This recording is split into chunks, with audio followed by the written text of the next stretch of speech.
She smirked. "Do you honestly think you can change my mind about the divorce?" "At mediation," I said, "already did." When she saw I'd agreed to everything and added team, "She gets the debt too," her mind changed quickly. I, 36 male, just got back from what was supposed to be our final divorce mediation. My hands are still shaking from adrenaline, but not from anger. More like vindication? Relief? Hard to describe. Vanessa, 34, and I have been married for 8 years, together for 10. The last 2 years have been hell. She checked out emotionally, started spending like crazy, and basically treated me like an ATM while she found herself. Then 3 months ago, she drops the D word, says she's outgrown me and needs to explore her potential. Translation, she met someone new at her yoga retreat. Blake. Some trust fund kid who talks about chakras and drives a Tesla his daddy bought him. Fine, whatever. I was done being treated like furniture anyway. The problem? Vanessa wanted the divorce on her terms. She wanted the house that I'd been paying the mortgage on alone for 3 years. She wanted alimony, despite working a cushy marketing job making $75K. She wanted me to keep paying for her car. And here's the kicker. She wanted a clean financial break, where we each walk away with our own debts. Sounds fair, right? Except Vanessa doesn't know that I know about the credit cards. 5 of them. All maxed out. About $62K in total debt. See, we've always kept separate finances, her idea. But those cards? They're in both our names. I'm an authorized user on all of them. She opened them using my excellent credit score, telling me they were for emergencies. I trusted her. Never checked the statements because she said she was handling it. Found out about them 2 weeks ago when I pulled my credit report to prepare for apartment hunting. Nearly had a heart attack. $62,000.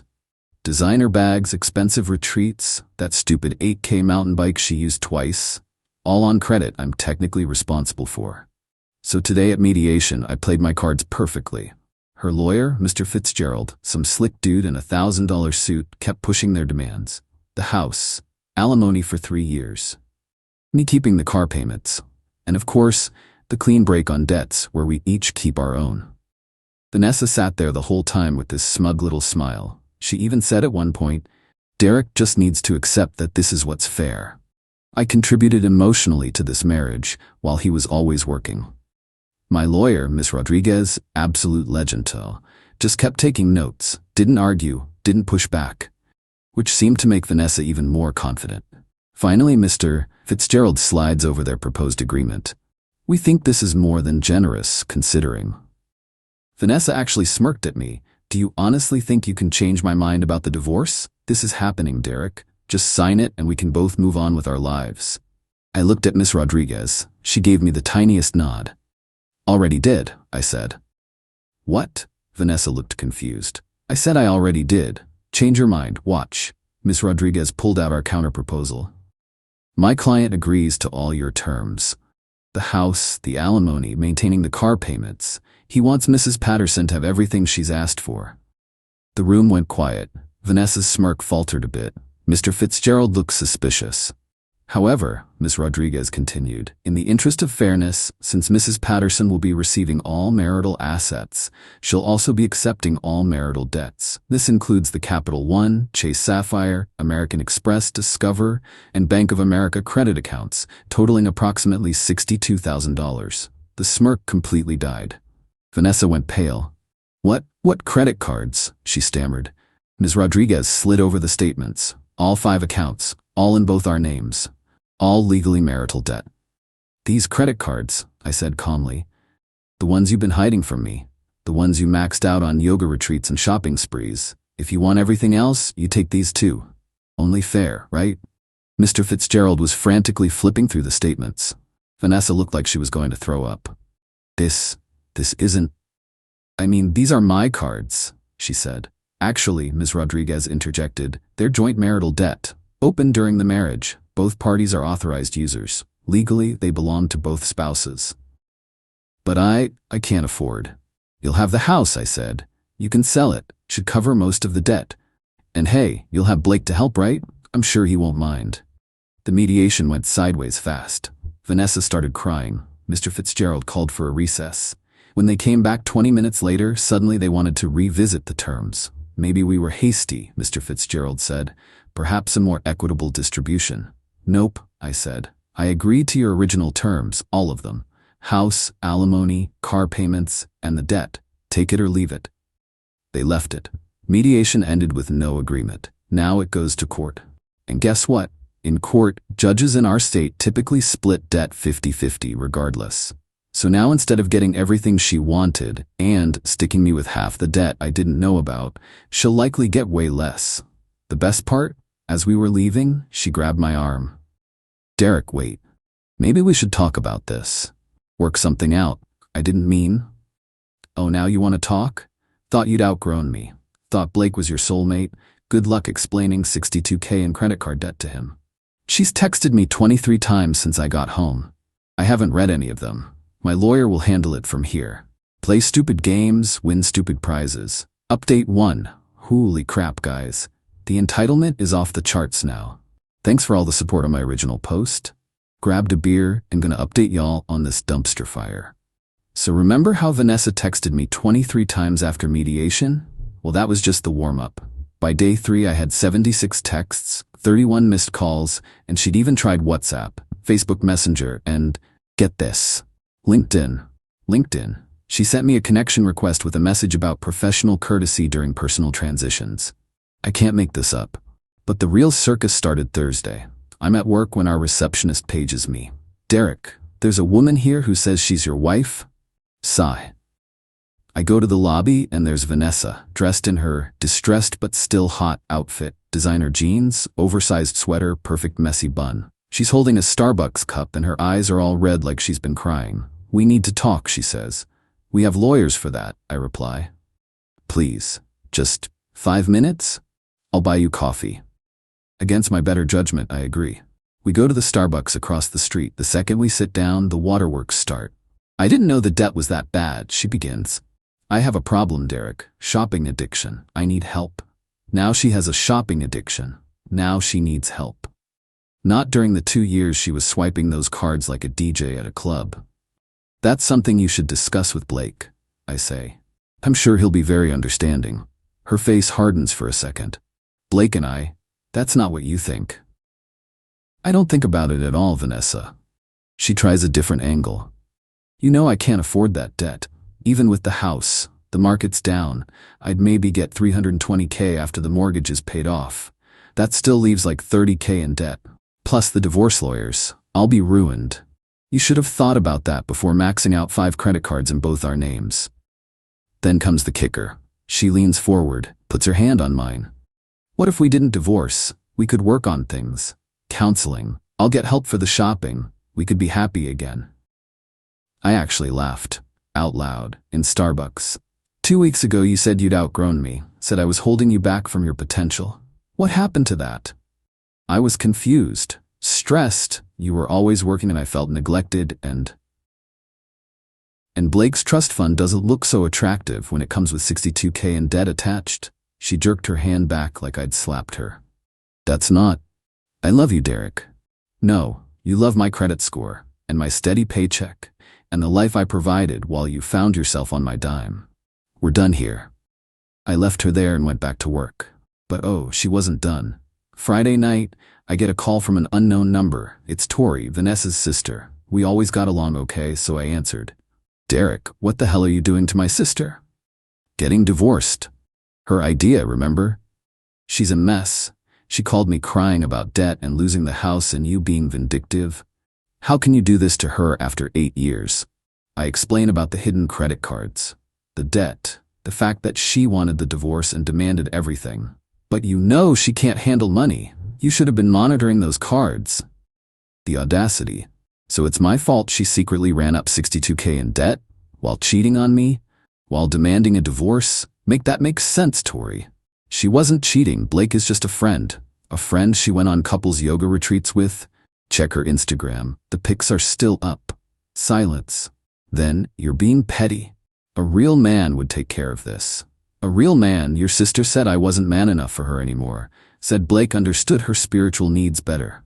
Well, her spiritual needs come with a $62K price tag now. Hope he's enlightened enough to handle that. She hung up on me. But wait, there's more. Saturday morning, 7 a.m. 7. Someone's banging on my door. It's Blake, Mr. Trust Fund Chakra himself, skinny jeans, man bun, probably 105 pounds soaking wet. Bro, we need to talk, he says. Bro? About what, Blake? About you trying to sabotage Nessa's future. Not cool, man, not cool, Nessa. He calls her Nessa. I'm not sabotaging anything. I'm agreeing to her divorce terms, all of them. You know what you're doing, the debt thing? That's manipulative. She told me you were controlling, but this is next level. I should have closed the door, but I was petty. Did she tell you how much debt? He shifts uncomfortably. She said there were some credit cards, $62K, 5 cards, all maxed. You moving in together? Hope you like ramen, bro. His face goes white. 60, she said it was like maybe 10K. Nope, wanna see the statements? I've got copies. He actually backs up a step. I need to go. Tell Nessa I said hi? I call after him as he practically runs to his Tesla. Haven't seen or heard from Blake since. Vanessa, however, ramped up the crazy. Sunday she sent me an email. A 15-page email. Single-spaced. It detailed every supposed wrong I'd ever done. How I worked too much. How I didn't appreciate her creativity. How I stifled her growth. How the debt was actually an investment in her self-actualization that I should be grateful for.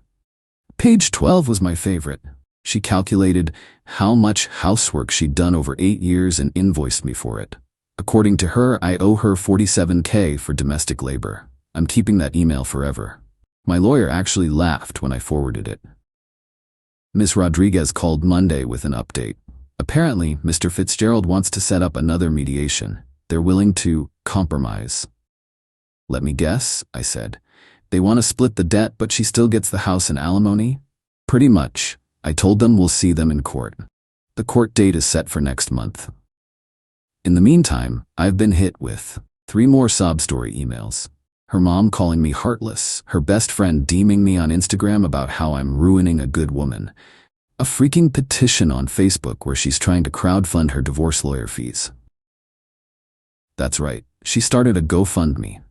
Help a woman escape financial abuse, it says. She's raised $127 so far. Mostly from her yoga friends who probably don't know she drives a 2022 Audi that I'm still paying for. The absolute peak was yesterday. She sent me a Venmo request for $500. The note said, for groceries since you're starving me out, starving her out. This woman makes $75K a year. She lives in our fully paid off house, inherited from my grandmother BW. Yeah, I forgot to mention that detail. She has 0 living expenses except utilities and her shopping habit. I declined the Venmo request and commented, maybe check the couch cushions? I hear there's usually change there. Petty? Yes. Satisfying? Absolutely. My lawyer says their strategy now is to paint me as financially abusive. Good luck with that when the judge sees she hid $62K in debt while demanding everything in the divorce. We'll update after court. This is going to be good. Update 2, buckle up, Reddit. This update's a wild ride, so the court date was coming up and Vanessa was spiraling hard. The GoFundMe flopped. Final total, $341. Blake ghosted her completely. Her Instagram went from couple yoga poses to inspirational quotes about betrayal real quick. My favorite was, sometimes the universe removes people from your path who aren't meant for your journey. Girl, the universe didn't remove Blake. The $62K in debt did. But then, last Tuesday, she pulled her dirtiest trick yet. I get a call from my boss. Derek, can you come to my office? There's been a complaint. My stomach dropped.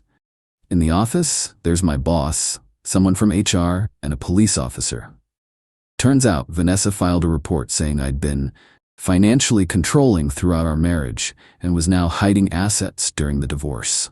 She claimed I had secret bank accounts and was committing fraud. The officer was professional but clearly annoyed. Sir, we need to ask you some questions about your finances. Thank God I'd been working with Ms. Rodriguez to document everything. I had every bank statement, every transaction, everything squeaky clean and ready. The investigation took about an hour before the officer concluded there was nothing there. Your ex seems confused about the situation, he said diplomatically. My boss was cool about it, but I was done playing defense.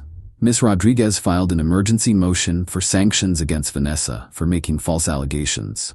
She also subpoenaed Vanessa's financial records. All of them. And oh boy, what we found. Remember how she said Blake was just a friend? Well, friends don't usually buy each other $3,000 Cartier bracelets or pay for $8,000 meditation retreats in Tulum.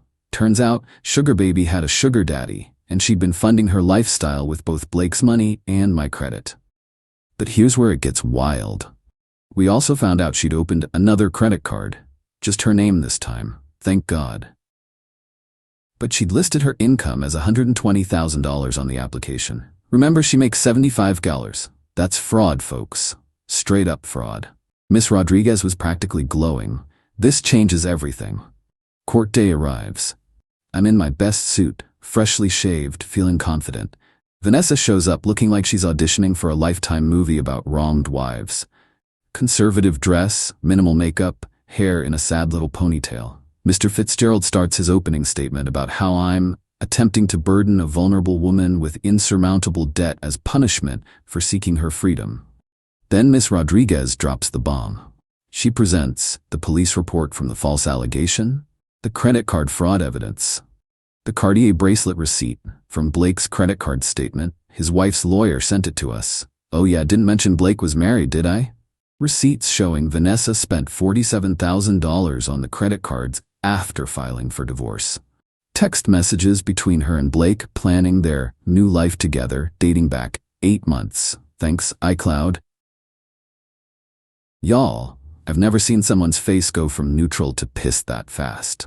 Mrs. Patterson, he said, do you have an explanation for these documents? Vanessa started crying.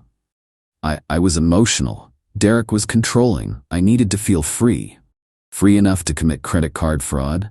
Her lawyer tried to object, but the judge wasn't having it. And these text messages with Mr. He checks his notes. Blake Morrison, dated 3 months before you filed for divorce, where you discuss, and I quote, getting everything you can from that pathetic excuse of a man. How do you explain those? Vanessa just sobbed harder. Mr. Fitzgerald looked like he wanted to disappear. The judge's ruling was swift and brutal. 1. Vanessa gets the debt, all of it, including the fraudulent card. 2. No alimony. 0. Nada. 3. The house? Remember how I said it was inherited from my grandmother? Premarital asset. She gets nothing. 4. She has 30 days to vacate the property. 5. She pays her own legal fees and mine. 6. The Audi? She can keep it if she refinances it in her name only within 30 days. But wait, there's one more beautiful thing. The judge referred her case to the DA's office for the credit card fraud. Vanessa lost it. Started screaming about how I ruined her life, how this wasn't fair, how she gave me the best years of her life. Ma'am, the judge said, you committed fraud. You hid assets. You made false police reports. The only reason you're not in handcuffs right now is because I'm feeling generous. I suggest you leave my courtroom before I change my mind. As we're walking out, she tries one more time. Derek, please. I'll be ruined. I'll lose everything. You already lost everything when you chose Blake and debt over our marriage. I'll be homeless. Maybe Tori will take you in, or check with Blake. Oh wait, his wife probably wouldn't like that. She stood there, mascara running, 1,000-yard stare. For a second I almost felt bad. Almost. Then I remembered the police showing up at my job, the false allegations, the smirk during mediation. Good luck with your spiritual journey, Vanessa. Final update. Last update, because this chapter of my life is officially closed. So Vanessa had 30 days to get out of my house. Did she go quietly? Ha! If you think that, you haven't been paying attention. Week 1. She tried to squat. Just straight up refused to leave. Posted on social media about how I was making her homeless and tagged every women's shelter in the area. I had to serve her with a formal eviction notice. Week 2. She listed a bunch of her stuff for sale on Facebook Marketplace, including my grandmother's china, my tools, and somehow my lawnmower. I had to file a police report and get a restraining order. Week 3. She had a moving sale where she tried to sell fixtures from the house, the ceiling fans, the built-in bookshelves. A neighbor called me like, Derek, your ex is trying to sell your doorknobs? Finally, with 3 days left, she moved out. To where? Tori's basement. And according to mutual friends, that's going great. Tori's husband is thrilled to have his sister-in-law, who called him spiritually vacant at Thanksgiving, living under his roof. But here's the best part. Remember the credit card fraud? The DA's office picked it up. She got charged with a felony. Felony credit card fraud. Her lawyer, not Mr. Fitzgerald, he dropped her, negotiated it down to a misdemeanor with probation and restitution. But guess who works in marketing? And guess what marketing jobs require? Background checks. Vanessa got fired. $75K salary, gone. Last I heard through the grapevine, she's working part-time at a juice bar. The irony. Blake's wife is divorcing him and taking everything. She's selling the Audi because she can't make payments. She started a wellness blog about surviving narcissistic abuse. I'm the narcissist. She's on a payment plan for the $62 in credit card debt that'll take roughly 17 years to pay off. Meanwhile, I'm doing great. House is all mine. Got a promotion at work. Turns out my boss really respected how I handled the false allegations. Started dating a teacher named Grace, who thinks credit cards are for emergencies and actually knows what a budget is. The other day I was cleaning out the garage and found one of Vanessa's vision boards. You know, the ones with magazine cutouts? It had pictures of tropical beaches, luxury cars, yoga retreats, and in the center, a picture of a woman meditating with the words "Living my truth" underneath. Well, Vanessa, congratulations. You're finally living your truth. It just turns out your truth is a basement apartment and 17 years of credit card payments. Sometimes the universe really does give people exactly what they deserve. Thanks for following this journey, Reddit. Remember, always check your credit report, kids. And if someone shows you who they are, believe them the first time. Edit, for everyone asking. No, I'm not taking her back. And yes, I kept the vision board. It's framed in my garage as a reminder to never ignore red flags again. Edit 2, just got a text from an unknown number. It's Vanessa from her friend's phone asking if I can loan her $50 for groceries because her cards are all maxed and her paycheck from the juice bar doesn't come till Friday. I sent back a link to the food bank, then blocked that number too. The entitlement never ends.